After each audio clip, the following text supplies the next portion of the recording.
baby. We in here, yeah, we in here. 'Cause we been Y'all better get comfortable with saying black. We in here, yeah, we in here. Black versus the Board of Education. 'Cause we can't get rid of us now. We in here, yeah, we in here. 'Cause we can't get rid of us now. And you know that we won't ever go for because we been here. That's why we are indeed a whole mood. That's it. And you know how we get down every Monday. It is us, Black versus the Board of Education. Hello, hello, hello. My name is Miss Laureen, and we welcome you into this space. We are in part 2 of our series, Black Love, Black Pain, Confronting Dating Violence or Domestic Violence in Our Communities. Last week, we had a chance to kind of lay some foundation so you know who all is in the building and, you know, what experience or what lens we're coming to the conversation from. And I believe we'll go ahead and continue that journey. So before we get started with the conversation, I'd like to let you know who's in the building. So we're going to start with the gentleman right to my left, and then we're going to go across the way, and then we'll introduce you to the other lady voice that you'll hear today as we get going. So go ahead, sir. Fox. Oh my goodness. Welcome back, Fox. You ready? I've been ready You've been ready? for years. Okay. Well, we gonna rip some band-aids off today, you know, and I hope I can keep my emotions in check because people have been trying my patience. Shout out to the young lady who likes to text but don't want to get on the phone. Hey, how you doing? I am doing. Who are you? I am Daniel Chastain. I'm happy to be here. Glad to be a part of this, and let's continue this conversation. Yes, for sure. And right next to you is James from LA. James from LA is back and in the hot seat. Yes. Now, did we scare you too much last week? You was okay? No, I was okay.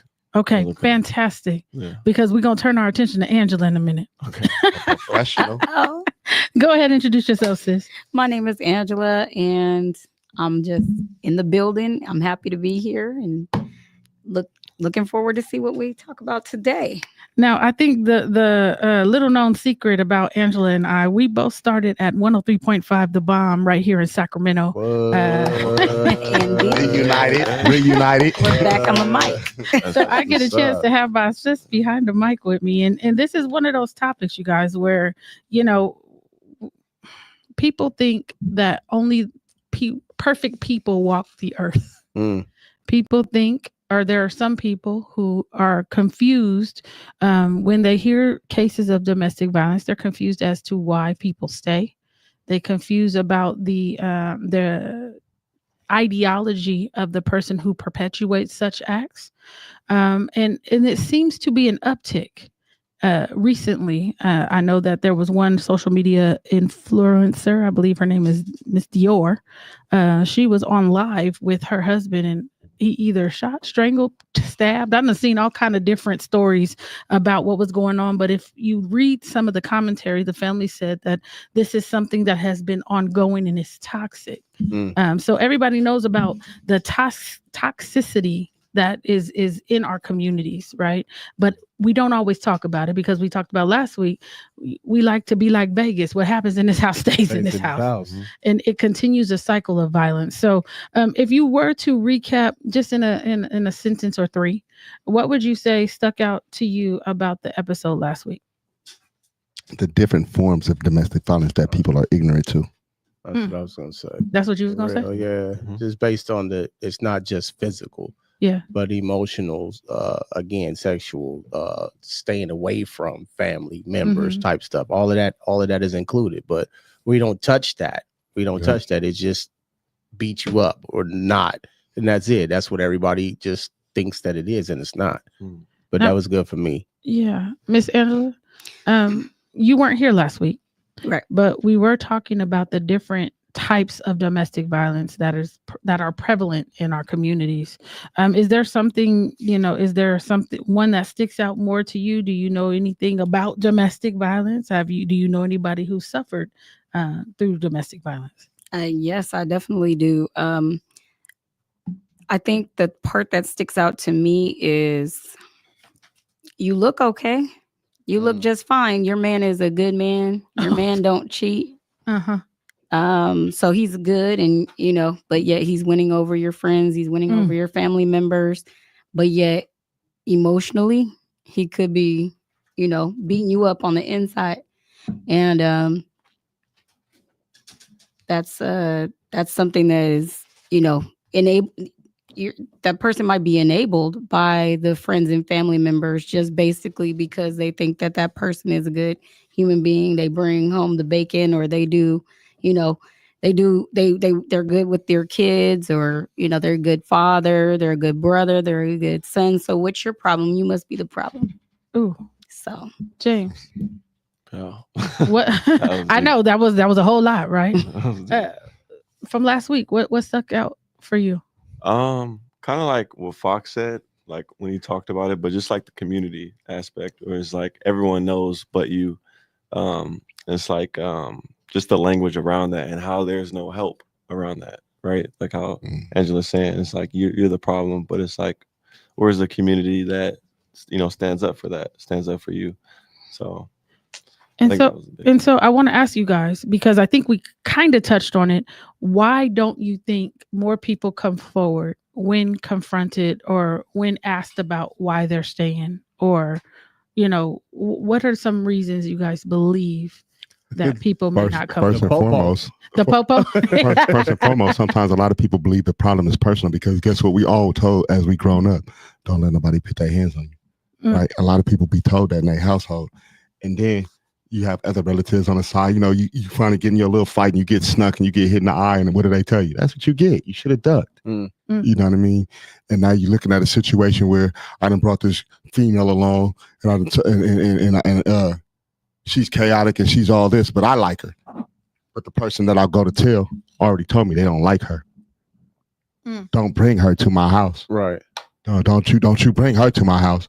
So now here it is, 9 o'clock. She just slapped me upside my head and took the car, and she got the money. And she been talking to me all crazy. And when somebody take the chance, they so vulnerable when people take the chance sometimes to express their business or something, and then you express it to somebody who's they're not equipped to deal with that because guess what? They're not patient and they don't have them. They're not into domestic violence and they've been taught anyway. Somebody put their hands on you, better hit them back. So now I call you and I tell you, man, she said, she said I'm stupid.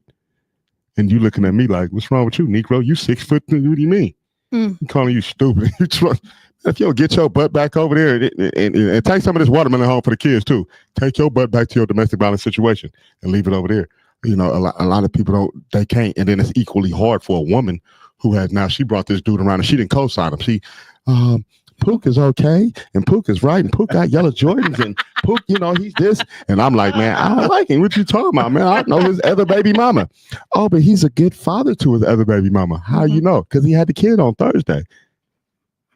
Thursday, that's it. But a lot. Those are just examples, right? Pook's business out in the street. Yeah, those are just examples. But you have a lot of people who they don't have a phone. They can't call nobody.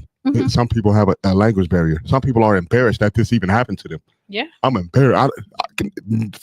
Never did a woman probably think in the mind of her mind that her knight in shining armor, who has already been taking her out for dinner and has shown all these good signs. And he has this nice car and he's so respectful and my mama like him. And he took me to get my nails done today too.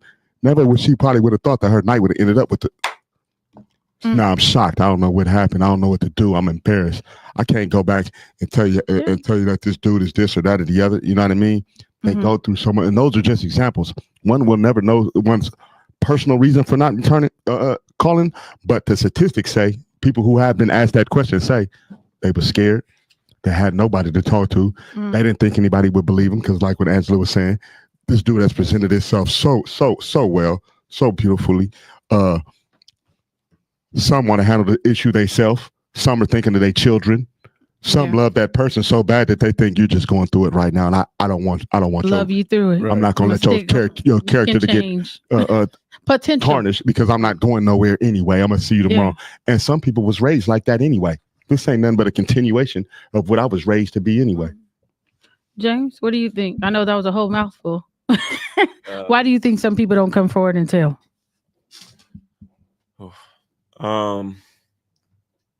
I think some people don't come forward and tell because I really think so. I really think it's kind of like that mindset. I don't, this might not be every situation, but when I hear it, it And seems we're not talking as experts on anything. We're giving our opinion. Just to Right. put that out there. Right. Good Go ahead. reminder. No, for real, that's good. It reminds me of like that kind of like control when like you have a pimp and a prostitute where it's like manipulative. Like I have the language not to seduce you, but I have the language to where you can't call on anybody for help because I've created an image that people like and adore. And Or I've also isolated you. Right. I've also isolated you into thinking you can't go anywhere. So physically and also just mentally. So I really think it's that. I really think it's the mental side and the language that creates that repetitive isolation. I think that people are afraid of information being weaponized against them. There are some people you go to in confidence and you share secrets or you share your struggles, and they turn around and the first time they get mad at you, they start to weaponize that information. Or they use it for, I don't know, fodder or conversation piece, right? Oh, did you know so-and-so was putting up with X, Y, and Z? You know what I mean? Yeah. 227. And for some reason, I find that with women more so than anybody, where they're weaponizing information that they think they know. They're carrying rumors and assumptions of people, and they're spreading that without any factual information, but they're using it to their own benefit to try to hold themselves up as the gatekeepers or the truth keepers within a community. And that is dangerous because half the time they don't know what the hell they're talking about. Now, is that for ego? Like for women's ego? I think it's because everybody wants to be the first to break the news. I mean, everybody wants to be on the front lines. Everybody wants to put out some sort of something to make it seem like they're in the know and they got all the information. They got the juice. Can I answer this question though? Yeah. Because this is what I've noticed as well. It sort of is the ego when it comes to what Lorene was talking about, but sometimes it's more of some of these women are, and not just women, men as well. They're older, like you said, and they should know better. They know better, and they've been living this life, and this stuff. They've been falling in these pit holes. Now they doing something better, and somebody knows about my life. They know I'm a hoe. They know he don't get no tea. So then they resort to this rumor setting thing because guess what they want? They want to equal. I ain't the only one, Miss Name over there, her man be cheating. And I don't know what you talking about. Like I'm the only dirty dick in this room. I say poop cheat all the time. You know what I mean? And Wookie got it. That's what they say. This is what they a whole podcast. You gotta watch it. Okay, but this is where they come with it. So now you looking at somebody hey, ego. People be bitter, man. And when they be bitter like that, there's no level of help they looking to give. They looking to make sure that I ain't don't misery loves company. They miserable. I've been beat on already before. Yeah. I want it to be known. You sitting up here asking me why I didn't leave. Ask her, and then they add stuff to it. And plus, it was all out in broad daylight. They'll brag about it. It's a braggadocious event before they want to help. So is it like we don't know how to help each other? Do you want to help each other? But that's a double-edged sword too. Helping somebody, I was caught in that myself, right? Trying to help somebody, but you still have the culture aspect, right? We'll go back to the culture aspect where what is said in here stays in here, but also those people outside the home in that uniform that could take whomever away from this home. How do I live with that? Where I may be accepting it for the things that are being provided for me and or the child, right? So we're looking at that as well. That there's a fear aspect of not helping and or just telling somebody about it, right? I was caught in one where a family member was messing with a cat and he slapped her in the mouth. But when you tell me, I go do what is expected. and turn right back around and he's right back at the house. Right. Mm. Can you, So- for the people in the back who don't know what you're talking about in terms of what is expected, can you? To hurt him, Oh, to bring harm to him, oh, so that he is understood to never do it again. okay. Right. Mm-hmm. As a young, so this is embedded as well. So I get caught in this, and now when I do what I do, now you're mad at me. Mm-hmm. You're upset with me because you didn't have to do all of that. Well, he didn't have to do it first, and you didn't have to tell me about it second, Yeah. because you know what it is when you're incorporating whom you're incorporating. But that's something to where it's handled inside. It's handled inside, but now it's handled in a way that you're not cool with. But I'm not cool with it from the gate. Yeah. So as you're talking, right, I'm getting this imagery in my head, right? There has been a lack of fathers in the home for a very long time, Mm-hmm. to where women have largely been unprotected, right? And so we always think of, when something happens, calling our brothers, uncles, cousins, whatever. I can remember doing that when I was in high school. Right. I don't know. I think he hit me either in the arm or he hit me somewhere, and I called my cousins and they came up there with like 4 of their friends in the car, and he wouldn't come out of the football game. Right. So he had all this energy for me, but when confronted with other men, it dissipated. Right. Right. Mm-hmm. And so I think of that, and I'm listening to you. I'm wondering if we had fathers where they were supposed to be, wouldn't men, boys, be so comfortable putting their hands on young ladies, or vice versa? Right. If we had men, strong males in the homes that kind of set the tone of that house. I don't know if it's a difference. I don't know. I never had my dad at the house. So I'm just asking Nope. for anybody who's here. I don't Would agree. it have been a difference? No? I agree that there's no fathers inside of the home. That particular child's father may not be in that home, but let's be real.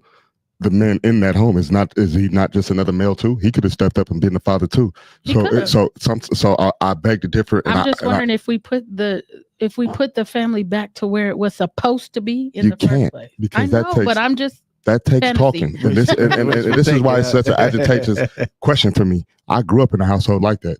like what? The mother kept accepting the male in the house, and I kept on, and we kept on doing what we could to get this dude out the house. But lo and behold, when I come home at night, this Negro eating steak and French fries, and I gotta go to bed. I'm getting kicked out the house for putting this dude on his back. Yeah. Sometimes we have to look at the fact. Surrogate fathers. I'm not just saying talking that about either. The family structure. But this is what this is what I offer to this conversation. It's messed up to say this, but but this is a fact. Sometimes we got to look at some of the sisters who accepting these men in these households. 100%. Sometimes they be knowing. It's one thing when you have a sister who she done been bit up and she a victim. Anybody that gets hit like that or hits financially or anything is a victim of the domestic violence for the many things at home. But sometimes we as a community got to start holding some of these women accountable for some of the 100%. Things that they allowing these men in these households to do. Now it's one thing if it's you in there by yourself, but at what point are we going to look at the sister who brings these men in this house and you got 2 other kids in this house already? Yeah, you wasn't putting no protection down for yourself or these children. It's one thing if you're gonna let him hit you, but you're gonna let him beat on you in front of the kids for some hamburger meat. It ain't that serious, sis. So at what point do we look and say, hey, sis, because those situations happen. I have a sister. I got sisters, I got cousins, all that. At what point do I have to say, man, I can't be cool with you if you're doing that, because you are what's getting me to jail. It's not him putting his hands on you that's getting me to jail. It's you keep stepping him back in his household that's putting me in the jail. When are you going to meet? When is the sisters, not everybody, but when is the sisters that's not really for that going to let the solid brothers that's really trying to keep stuff like that in check do they work? Quit saving these Negroes. Yeah, and I just want to acknowledge the comments in the chat. Yeah, stepdaddies, stepmamas, crazy people be in the house. Miss Angie, you had something you wanted to add to the conversation? Yeah, just basically in California, with the bills and things like that, I think a lot of people are afraid to be in a single income house. So sometimes people are in it to remain a 2-income household and things like that, Uh-huh. if they can't count their coins and be okay, Not gonna make it. sometimes they'll accept what they gotta accept. And that's a really sad point. But I mean, but then on the flip side, there's some of us who would rather be in the house by ourselves than to have somebody in the house continually taking advantage and putting you into financial distress, right? And so I think that that goes both ways, because I'd rather have nobody in the damn house than to have somebody in the house that's not contributing, not helping. But because of, I want to say, religion or the way that we were brought up, we were taught to accept things, and we were taught that marriage is this not a construct. Let me not say that it's what's the a vow that you make before God. It's a covenant. Sorry, that's what I was thinking of. And that you are to just make it work. You are to stay, even if it's killing you, right? And so at some point, enough is enough. And there is a lack of accountability. There is a lack of people assuming the proper roles. If we gonna talk Bible, we got to talk about, I'm supposed to help. I ain't supposed to be the one that's the man of the house, right? And do all the woman things too. So we have to understand that we're out of alignment.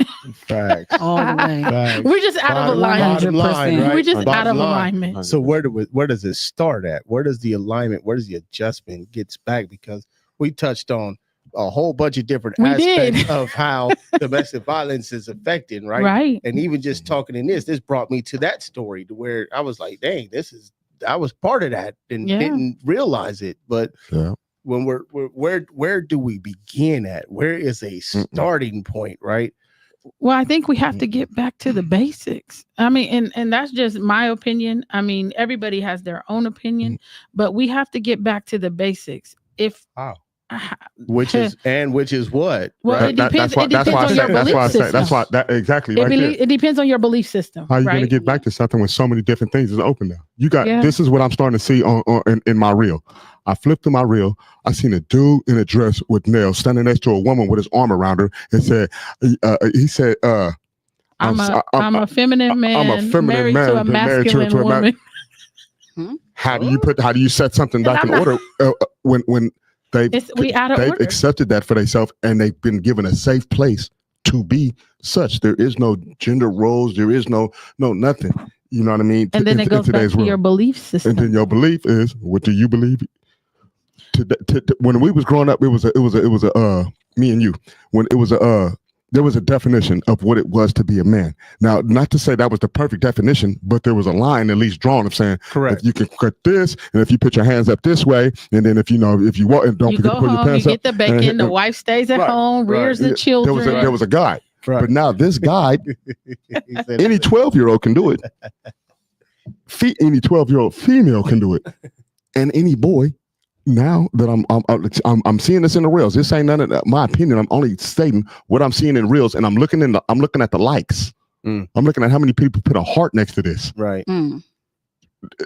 These people got reels, and you look and you'll see 785 people like this reel, and all it is a 5-year-old saying, "I ain't no boy, I'm a girl." What? Nobody's not liking it or putting these people or putting them in their place, and then the parent themselves. They put a level of protection around their BS and then get supported for their BS. And now he grows up with this weird dysfunctional type thing. And they say, "Oh, I'll let him be free." Now, this kid, for all intents and purposes, you say he's cool. But then he grows up being a ditty. He went to college. He got over sexualized. Now he does some weird crap. Because guess why? Because what you just said, how do you set something back in order when they've allowed so much to happen to the manhood and the womanhood, and then compiled that with two confused people domestically confused within each other, and now they just it's a lot because they don't talk to each other like what you said before. People don't even ask each other this when knowing each other. They say, "Hey, how you doing, Fox? What's your name?" People don't even ask each other if they have a job. They're not even willing to ask the other person, "Hey, if I give you something, you gonna hit me?" Yeah, they don't talk. People don't have no kind of standard of set. You always hear people talking that you be like, I've been together this long, and then when you hear them talking, like, I didn't even know that about them. I don't talk. Yeah, because most things are of Right. Yeah, and I think to what she was saying in the first episode is just like trial by error, just Yeah. figuring out what to do next. But I think to your point, I think a good starting point is just just being honest with yourself. Like, where am I? Who do I want to be? That's Like, as a man, who do I want to Yeah. become? As a father, who do I want to be? In this relationship, who do I want to become? Right. And like, what do I truly want, like right now, and for whoever I want to be with and want to create, and just reset and just keep checking in. So Mhm. with self. yeah. straight up. And- One thing I know about men is, and the second thing I know about a woman, I don't know much, but I know you align yourself with who you trying to be like and what you trying to emulate yourself to be like.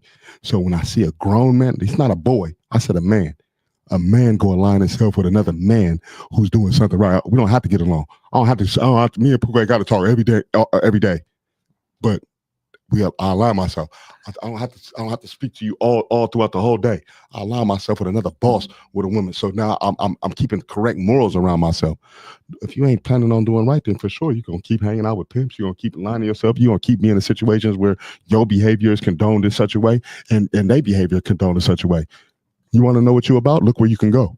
Yeah. Because where you can go is where you condone that. Right. And that's not hard. That's not easy to do, especially being in a situation when you're being, domestic violent, like being in the situation. And I think one thing also to add is just take yourself out of the situation, take yourself out of the environment as best as you can. Not isolate yourself, but be around either people who can help or just sit with yourself that's away from it, just so you can get those. And that those real bothers downloads. people. Right up. Absolutely. And you being by yourself, minding your business, drinking your water, that bothers people. You know what I mean? Like, Yeah, no, 100%. it trips me out. There's so many people out here who want to know what you got going on. They don't have enough business of their own. They want to be in your business and your business and your business. Yeah. And then they want to put themselves out as, oh, well, I care. No, you don't. You don't have no business and you need to go get some. Right? That's So, very true. I mean, even if I were to take it back based on everything that I've been through in my life so far, I don't know of too many relationships I've had where I was not involved in some sort of domestic violence, right? Mhm. Whether it was financial abuse, whether it was isolation, whether it was physical. I cannot recall one single solitary time that I've been in a relationship where I did not experience any of those things. And then I remember calling my dad. I think it was after I got divorced. I called my dad and I said, you know what? I think if you would have been the father that I needed you to, I would have been able to combat some of this foolishness, because I've been looking for love in all the wrong places. And that's because my first love never was there. Right. And so if I could reset, and I have reset, what I would say is that I believe in traditional roles. I do. That's my prerogative. And nobody can tell me that that's wrong. I don't care what community you're from. This is what I want for me. Mm-hmm. I believe that the man is the head of the household and the man needs to support and provide for his family. Now, I also believe that I'm supposed to help him. Right. Mm-hmm. I believe that there are certain seasons that he's not going to be at the top of his game and he's going to need me to help just a little bit more. Mm-hmm. Right. That I believe. But under no circumstances do I believe that a man was created to sit his behind on a couch and watch me work my fingers to the bone while he go and kick it. Mm-hmm. I'm sorry. Nowhere. Right. I didn't have that on my bingo card. If I could keep it a buck. Mm-hmm. And so what we're being expected to do, since our fathers were taken out of the home or some of them left voluntarily, we're being expected to come in and play these gender roles when the other person isn't living up to their full potential. True. But Hey, that's true. How can they if they haven't been given the understanding of what the potential could even be? Well, there's so many women waiting Right. outwaiting these men for their potential. I think they be But there's giving also- them potential, but they don't be having no understanding of it. Sometimes I'm And starting that's the conversation we need to have. right. Because we don't know. I'm starting to notice Because I had to sometimes figure it out. I have family like this. I have a sister, and she goes through something very similar. I watch her give her they give baby daddy so much chances, but what she giving them is the chances that she believes she wish my mother would have gave her father, our father. Right. But the truth is, this Negro went and cracked. Right? He became something later, but in the element where we was at, where I fell out of love with him, where he broke my heart and broke her heart, he wasn't nothing. He became something later. And that struggle, you didn't bring me along in that. So you brought your other children along with that. So they can glorify that.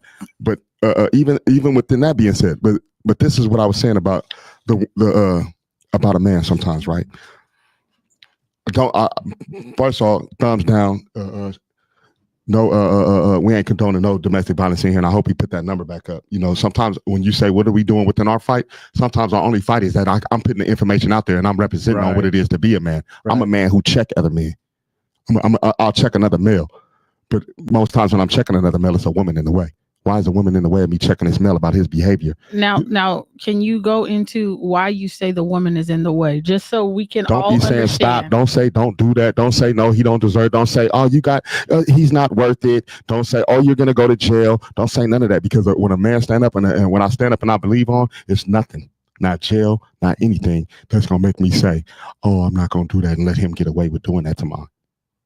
And sometimes these other dudes need to know that. Look, bro, I don't feel none of that. I guess I'll just be doing a life sentence before you be punching on my sister's eyeball. You know what I mean? Stuff like that. But when we go to check these other men and put these other men in their places, sometimes sisters be getting in the way of that. And I know y'all mean well for us. Y'all don't want to see us in jail. I don't want to go either. But at the same time, that's why these dudes be doing that. These dudes, they used to being able to hide behind something. So when a dude press a dude who ain't gonna let a dude hide, let that man press that man, because of what he did is wrong. Yeah. That's just what that is. You know what I mean? And I think that's the nurturer in the woman. I think that's a necessary part of her personality. She just wants here's the create. Here's the flip side of that coin. Dangerous. If you do that, then it lets men breathe like that. Because where I grew up at, we don't hang with them, we don't talk with them, they don't nothing, which keeps them way over there. Yeah. The moment that I don't check this man, now he's allowed in the room. Now he slaps on her, and her. And if he let one in the room and you let one in the room too, now we got 3 of them dudes up in here. But if you leave me alone when I'm pressing him at the door, don't be talking, but he look nice. I don't care what he look like. Woman beater. He'll get up in here. You know why a real man gonna check a man like that? Because I'm looking at what type of dude you is. If you got the nerve to beat up on the girl who sleep next to you at night, wake up, cook your food at night, just watch you brush your teeth, shave with you, wash your clothes, sleep kids, in the most intimate person, gives you the most intimateness. And in order for intercourse to even happen with 2 different partners, a woman has to what? Submit, surrender. You can beat on a person like that. What I want you around me for? Yeah. What I'm gonna keep somebody around like that for? Why am I gonna let another male be at this table with us eating like that for? He can't be around here because he can't date my sister. You want me to let him date yours? You want me to let him in the room so he can meet your mom? No chance. You want him taking your mama groceries to the court? No. Well, Fox pressed him in the parking lot then and told him, "Hey, folks, get on up out of here, folks." And when you see men getting on other men about that, let us do that. Let them get on. And I wasn't saying it was right. What I'm saying is sometimes our nature kicks in, right? And I get it. We want to. We talk all the time, and we talk about women. We're taking from the rib. This is our belief system. Women we're taking from the rib, the strongest rib, from the man, right? And we are protectors of the man in our minds, right? And so, I believe it's innate in us to want to protect you, and the way that we go about it is we're going to put ourselves in the place of the rib in front of your heart to keep y'all cool. Right? And it's not that we're trying to get in the way. It's that we don't want to see you go down for the foolishness of another idiot. But remember, he took the rib from a man. He did. Not a boy. He's just boys, man. But I'm just saying. And by you, and when you come, you're supposed to be in protection of the man. Yeah. Don't get in the way of the man getting the bus up out of here. We getting this bus up out of here for a reason. And I'm he not don't belong. saying it's right, but I'm giving the. I understand what the women's be saying. Don't get me wrong. I get it. I understand how family members feel and all that. But what I am saying is, since the beginning, dawn of time, better off to let the men check the men. And when you got them in the room that's willing to do that, let them do it. And versus we if it ain't no want men, to, but if ain't no men checking the men, though, by all means, the women got to step up and handle their business. But if you got, You hear that? we want y'all to check them, but we want you to check them in a certain way. And guess what? Ain't no certain way, because guess what they actually need? It has to be palatable. I mean, no, like and I know it doesn't work, but can I just interject? And as a man, you got to be solid enough to tell your partner he foul. We don't know, right? That's we the don't thing. know. If we've never seen that interaction before, we don't know what it looks like. And it becomes like Well, keep watching me. A shock to the system, in a sense, right? It's not that we want to stop a confrontation from happening, but the way that the confrontation is happening in real time is like, oh my God, I ain't seen this before. I feel, right? We talked about think, feel, act, and the consequence, right? Yeah. I feel like if I don't say something, it's going to get worse. So let me say something and step in between the two to keep. But that's the reason why this is happening is because something got worse. Something got worse. Now it has to be. And I'm not. And shout out. And let me make sure I make an understanding for the sake of your podcast. I am not condoning violence in any way, shape, form, or fashion. But again, I'm an '80s baby. Certain things get results when you're talking about these dudes putting their hands on. And we all know this too. I'll say this for the purposes. Domestic violence isn't something that just happens by men. And we said, but I'm saying that's the one thing that triggers me the most is when it comes from that form, especially when you're looking at dudes who they 2 times the size of the person they hitting on. Like, you mad because she's smarter? You mad because they make more money?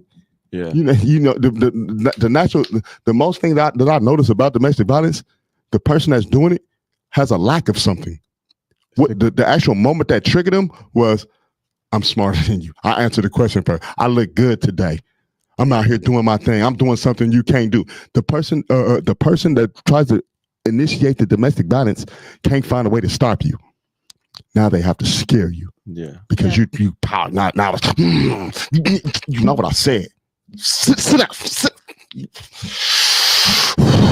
You know that's what they do. The mic is hot. I'm just saying that's what they do. They go so many days. It goes into the denial, denying food from people, telling people where your kids gonna sleep at tonight. I just wanted to call your attention to the comments that are scrolling. Miss Clara said, "I've experienced domestic violence in my younger years. I did not have anyone to check him. I did, and that's another part of it too." Because we've been left unprotected, we've had to learn to check people ourselves. But one thing about some women, we are very long suffering, right? And then Victoria Baldwin says, we as women are misguided and miseducated. Men must deal with men, 100%. Yeah. Mia, the mic is hot. Hey, Mia. And shout out to the sisters who have stood up for themselves. I in no way, shape, form, or fashion want to take that from them. And when you talk about somebody who hurt for y'all, I really do hurt for the sisters who had to do that for themselves. I really do.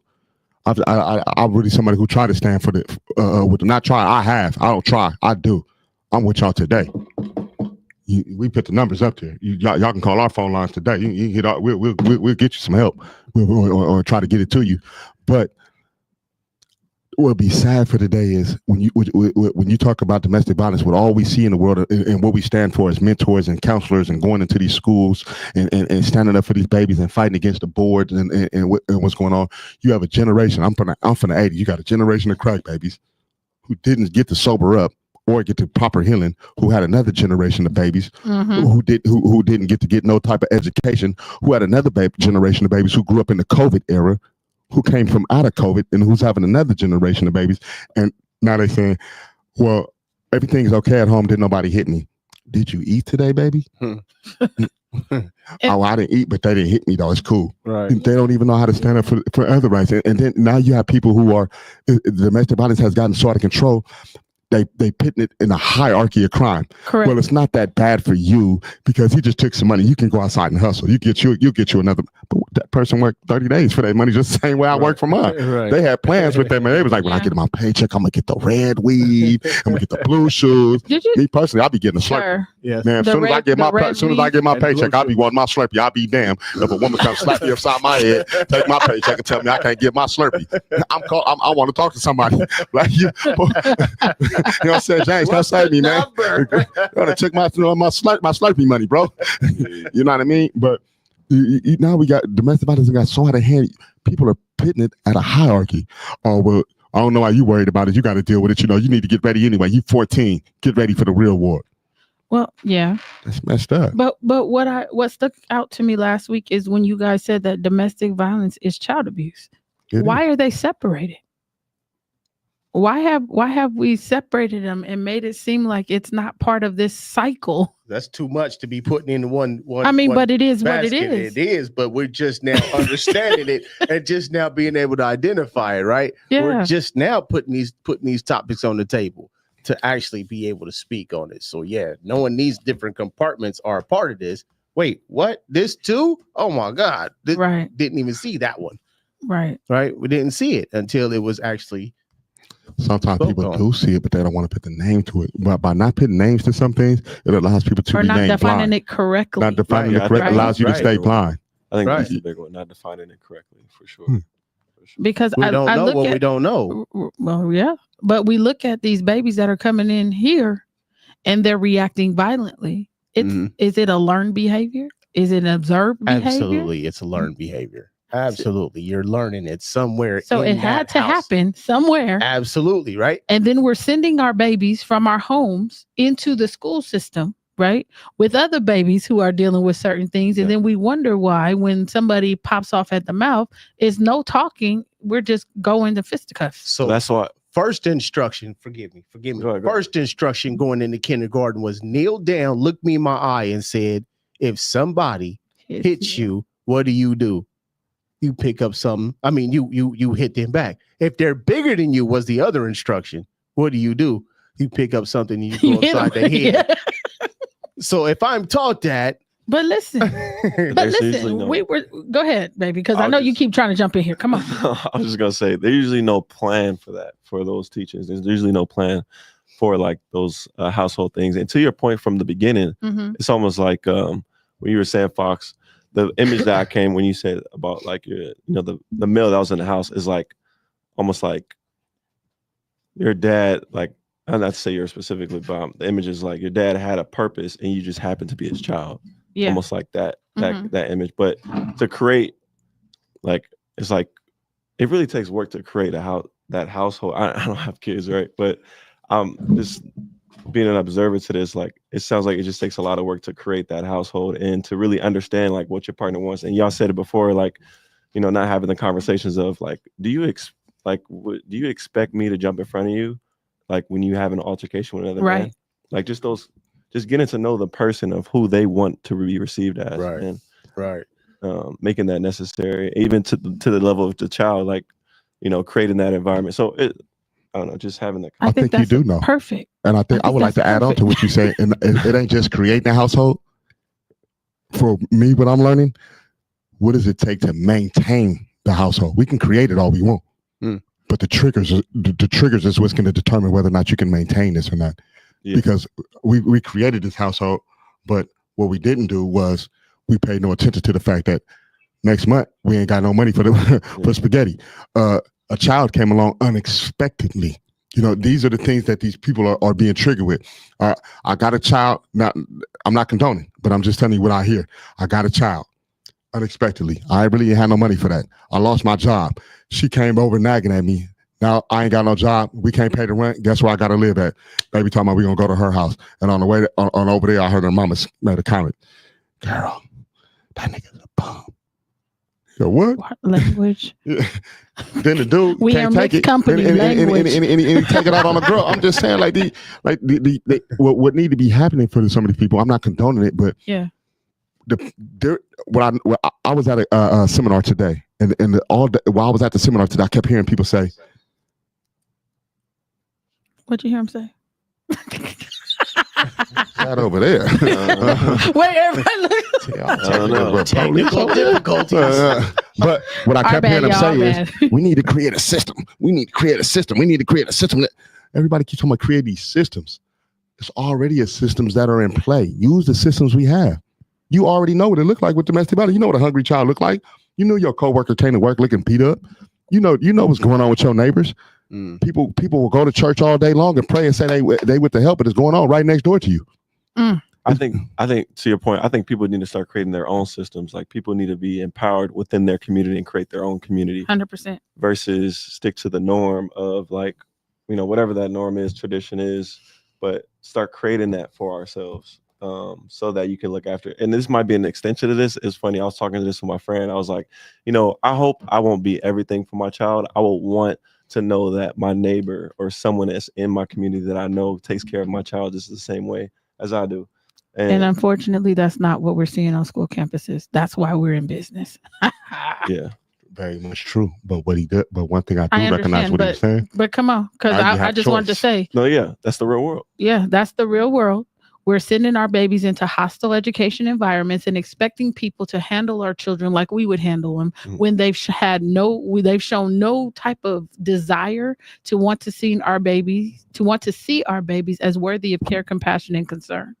What they want is to be punitive, and they learn within this ecosystem or this ecosystem that comply. They think they are the extension of law enforcement. Let's be 100%, because we had a whole conversation at one of the tables today. And then when it was reported out, dude said, we want an SRO dedicated to this campus and we want him here all day, especially on Fridays. Like, did we make sure that we met the basic needs of the kid before we wanted to stick law enforcement on them? In what world? This is a big old person too that said it too. And I'm just like... But I wanted to acknowledge the comments. Miss Chanel, she says, I believe women have the right to check other women and men have the right to check another man. Any other way is out of alignment unless it's your sister, brother, or a family member. And I agree. But I don't know. I just think that sometimes as we get older, I don't want to have to check no woman. Like I really don't. I don't want to have to check her. Like if I get to the point there that you're supposed to that be I'm woman. checking somebody, right? It means that they have stepped over a line that they don't need to step over. Right? I should be able to have a conversation, or I should be able to, express to somebody else what they're doing that it's offending me. But I shouldn't have to check. Check to me denotes some sort of what's the word I'm looking for? Like when you say check, it has in my opinion, it has a negative connotation. Put in a place. Well, yeah. And I don't think we always have to put people in their places. I believe we need to get to the point where we're actually having conversations where people can hear us, where they're not responding defensively to the things that we're saying. And that's the language part. Creating the right language for people to receive, and just having the notion in the back of our head, like every black person, especially our black community, there's so much that's been done to us that we receive things in a lot of different ways, and it's sad. It's sad to even just having a conversation that people feel checked. It's like I was just talking, but you can't. Can't what? It's hard because I don't agree with this. Man, you got to check them. Check. Let me tell you something about domestic violence. Domestic violence means it's not a fight. That's the first thing that pisses us off, because it's not a fight. If it was a fight, I ain't got nothing to say. That's between you and him. Domestic violence means somebody's being taken advantage of. That's the part that make the male, want to check you. You have taken advantage grossly, and you have used one of your powers that somebody else was in fear of, and you have put your nature over somebody and made them do something that they did not want to do while you empowered them. That's the part when I step in and I say, you got it messed up, pimp. Do you think that's the best solution, or do you think that could make things worse? I'm not willing to talk to you after you didn't overpower. He wants to smoke. One thing that is me. Everybody got a different approach. Yeah. My one approach, the one approach that I do have is I counsel babies. Got you. I mentor the youth. but you grown and you running around here beating on these women and you taking their money and you don't expect Fox to want to holler, show up. I want that same energy you gave her. Come punch me in my eye. I ain't finna do what you say either. Come make me do it. Come make me do it. See if I open my legs and submit.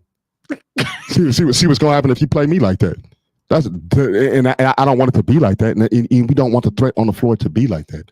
Right. But for dudes who's coming at women like that, come at us like that. And the sisters, y'all been doing it for too long. Y'all done already had to fight these battles. And what I encourage y'all brothers, dudes who came out the same wound as y'all, stand up and not let that happen, man. I mean, come on, man. Again, this is my one thing that I'm gonna say about domestic violence. It's not a fight. It's not one of the things you look over and I see both of y'all start squabbling up with each other. Oh, okay, that's what it is. But if he just reach over and start punching, yeah. But if he start just reaching over, or he just reach over there and start reaching in your pocket or taking your stuff or popping you upside your head, that's not a fight to me. And when I step in to save you, I'm not. It's not. Oh, leave him alone. No, bro, he was about to tear you up. He probably could have killed you. How many cases of domestic violence has somebody got killed from that one punch? Right. How many cases of domestic violence where somebody dragged somebody down the street? Somebody woke up and their mama was dead because their daddy killed them, or the daddy then killed the kids right in front of the mama. It's a case. It's a couple that I helped right now. I just gave them a box of food last week. They daddy killed their brother right in front of their mama. Yeah. Right in front of their mama. Her child that she birthed into the world over a argument. He got rid of the child, infant. Like, now to me, that's domestic violence, and that was child abuse upon them other boys who had to witness it. Right. They and that's a cycle of trauma. That's trauma. Right. And now, who they gonna trust? And when they go to the school and they're fighting all day, the right response is not to continually punish them.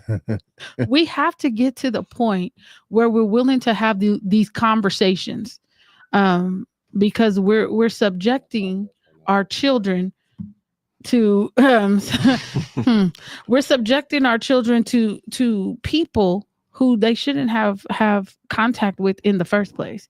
If you cannot distinguish between a child in need and in trauma and a child that's just bad as hell, that's probably not the job for you. If you can't look at a situation and understand or get to know these parents on the level that we have to get to know them in order to assist or serve them, that's not the job for you. Right. We cannot continually send our kids to these schools and then allow the schools to make us operate in silos, like we don't have a whole community, a whole village to rally around us. Mm-hmm. Because a child who does not feel the warmth of the village, a child who is not embraced by the village will burn it down to feel its warmth. For sure. And so we have a whole bunch of cold kids out here who are operating in wrath because nobody is talking, nobody is understanding. Nobody's, and we have to get to these, and we don't know their experiences. We're not using the adverse childhood experiences test to figure out who's in the room in the first place. We're just trying to slap a Band-Aid on everybody on a bullet wound and say, oh, nothing to see here. We need to create more systems. How about people stop thinking with this and start thinking with this? And for those of y'all who are only listening on the podcast, I pointed to my head and then to my heart. This is a heart issue. Emotional intelligence. This is a heart issue. Putting it together. So I have a question for you fellas, since you're all here. How do we begin to reimagine love as something safe, mutual, and liberating? First, you got to define dangerous love. Okay, well, let's go down that rabbit hole. Define love for me. Because like I said, I have a certain belief system that tells me love is patient, love is kind, love is long suffering. And I've done all those things. And I'm just trying to figure out when we get to the love part. And that's crazy because I have a belief system too, right? What's your belief system? I believe I show love, but I don't know what love looks like coming back forth the other way. Wow. See, so when that's why I say some people got to define love. Right. I know how to show love. Mm-hmm. I know for sure how to look out for the homeless, all that. But how do you show love? When I feed the home, I just do what's right. So I see you. I go off your energy. When I see you, that person look hungry. Chaz ain't gonna tell you. Too. I've been walking down the street with you. Anybody that been around the Fox can tell you about the Fox. I for surely gonna show the love. But because of my trauma and where I came from, I'm noticing people point out to me that I can't even accept a compliment. But to me, I just be feeling like I'm doing the right thing. I'm just doing. If you tell me, hey, Fox, good looking out. To me, I'm just like, bro, just it's good. And I'm out. I don't want to be there for the emotional conversation. You can't accept a compliment. You can't accept a compliment? If you tell me I look good, I mean, I know that, you know. I know. I don't know. I'm sick of him. Nah. How do I'm we not gonna- reimagine love? What do you think? How do we reimagine love as something safe, mutual, and liberating? Come on, people in the comments, give us something. How do you imagine it's something you want? Some people are so tired of it because of the say being abused so much. They're like, I don't even want that no more. Don't want it. Don't know it. Don't. I just want my define it, rent paid. Don't know Just give me what a it car. is. You want your rent paid? That's what they be like. They be like, man, I don't even believe it. And Some that's people love. don't believe in love so much no more because of so much has happened to them through their trauma. But They did we know what it was? can I get? That's my Yeah. point. Did you ever know? Nobody never told me what actually love was. Just like my beginning history of understanding the Bible. Nobody actually told me who Jesus was. They just took us to church. But to sit me down and tell me what actually happened through the Bible, I found those stories out while I was in prison. Mm. Those people sat down and shared the pook while we walking the track and having conversations. Who is this pook you keep talking Man, it's one about? of my boys, man. I've been knowing this guy a long time. But I always use his name because guess what? Everybody know a pook. You got to have a pook in your life. If you ain't got a pook, I don't know what you're gonna do. I'm with pook in them. You know what I'm saying? Me and pook. Okay. Yeah. I gotta get the BBS in, y'all. Right, was that sign language you just did? 2 fingers. Oh, Yeah, that means that was a peace sign. love, Okay, so you're gonna leave. Okay, black love. That is. James, you were starting to tell me how we reimagine love, and then Fox jumped in because they have to get going here. But you and I are gonna. I love all y'all, man, and shout out and I'd like to give my condolences to anybody who's been a victim of domestic violence. That wasn't cool. Fox, feel you. And those y'all that's doing it, Stop it. I know what y'all doing. Be mad when it come back. So James, how do we start to reimagine love and as something safe, mutual, and liberating? And Fox said we have to define it first. Yeah. What say you? I gotta agree with that. I think really defining what that looks like and knowing what that looks like on two ends. One, how you like to be, how you would like to give off love, and also how you like to be received love. Because that's very interesting. How Fox said, he's like, I don't know how to receive a compliment, and I wish he was here so I could tell him the same thing. Like, that's me too. I'm right now working on how to receive when it comes to even little compliments like that. And I think, I mean, if we're going to be even more vulnerable, I think it's because of my ability to, I think it's because sometimes when I accept certain things, I shrink, and I shrink to the level of that success. So talk to me about that. You shrink, like you don't want to blast it, or no, just complacent. Like if you were to, if someone were to give me a compliment, like I don't want to live in that too long before I sink myself into being complacent and not, just being, continuing on, right? So just taking a pause to like celebrate that. But going back to original what you said, I think it's just getting real with like how you like to be received. And so in the example Fox said, acts of service is a love language, right? Him getting to know, maybe it's quality time, and then expressing that. And I think there's a lot of times we may not know, or we may know what we like to receive, but we don't know how to communicate that. We don't know how to deliver that to the person. So I think one is knowing that, but the second thing is knowing how to properly communicate that, because it's not easy to tell someone, man, this is what I like to do this, or I don't like to receive compliments. I don't see that being easy. They make me uncomfortable, and I don't know why. When someone gives me a compliment, it makes me uncomfortable. And I don't know if it's because I don't believe that I deserve it. Because I could clearly see them out here doing some work, right? But I don't ever want to get too full of myself. And I don't know if downplaying myself has just become a natural response. Like, I don't know if I say thank you. I'm probably like, if they say, oh, that dress is cute. Oh, girl, this was just $5. Like something like that to like, do you understand what I'm like? You trying to adjust it. Yeah. It's just like keep it there. But I want to go to the comments because I do want to acknowledge that people are actually responding because I asked them a question. Love is an action. Victoria Baldwin says that peace and security is what I need. I show love by cooking. Mia says acts of service. Oh, sir, you tall and good looking. Take that compliment. That That was for me or that was for Fox? You the only one in here with me. Oh. I appreciate that. Thank you. Knowing your person, choosing a person that truly gives unconditionally, and we are usually conditioned to be the way that we are. Yeah, our environment shape us, and I believe that. I believe that I never wanted to be the person that people say, "Oh my gosh, she's stuck up," right? Mhm. So I always would just deflect, if that makes sense. But now, because I don't know if it's because too many people tested my gangster one too many times. I'm learning to get up out of that. Because there's nothing that has been given easy. If you're Black and in this country, you know that we have to fight for scraps. And then we get a little bit of leeway, a little bit of breathing room, and then we got to deal with people. I used to listen to that song, "More Money, More Problems," right? It's a true thing, because once you get to a certain level, all these people start coming, and it's like, wait, I worked for this. Like, nobody gave us a handout. Nobody gives BYLP handouts. We're actually working 24/7. Although we only have part-time staff, tell them we work around here, we right? Work hard. We work hard. But people don't see that part, right? And so when we're starting to like kind of dissect and peel the layers back, we have to understand that everything is connected. Whether it's struggling for money, like Angela brought up, whether it's us not having the correct definitions of love and how we knowing ourselves enough to be, or it's just that we misunderstand certain roles because they are new. You know what I mean? Like, I thought I was making a brilliant point. And if I say, no, you let men check men, we ain't used to that. So how do we become used to that in a way where we step out of the way and we just let things start to happen?